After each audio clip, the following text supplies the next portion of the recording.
রবীন্দ্রনাথ নজরুল বাংলা ও বাঙালির আপনজন। তাদের প্রণাম জানানোর আলাদা কোনো সময়ের প্রয়োজন নেই, তাই সারা বছর যখন ইচ্ছে তাদের স্মরণ করা যায়।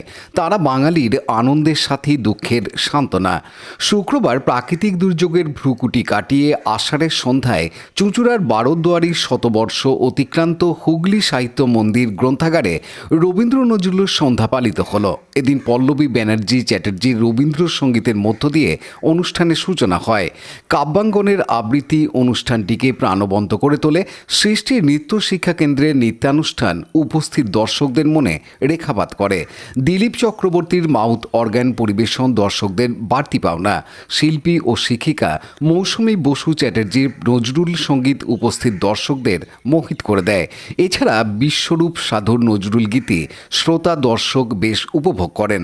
রবীন্দ্র নজরুল সন্ধ্যার অনুষ্ঠানে অতিথি হিসেবে উপস্থিত ছিলেন বিশিষ্ট সাহিত্যিক শিক্ষক শেখ হাসমাত আলী, পৌর সদস্যা সুপর্ণা সেন, পৌর সদস্যা মৌসুমী বসু চ্যাটার্জি, কবি ও প্রাবন্ধিক ও সাংবাদিক আব্দুল গাফফর, প্রাক্তন গ্রন্থাগারিক অমিত কুমার দত্ত প্রমুখ।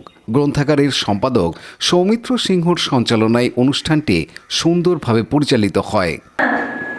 ছায়ার ঘোমটা মুখে টানি আছে আমাদের পাড়াখানি, দেখি তার মাঝখানটিতে তালবন এখনই ভেঙেছে কবিরায় তোষা মধ্যে পড়ে রই।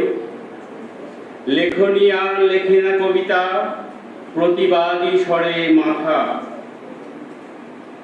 লেখনী আর লেখে না কবিতা, প্রতিবাদী স্বরে। সৌমিত্র সিংহের report, Hooghly TV. Like, share, subscribe করুন হুগলি টিভি। খবর এখন বুক পকেট।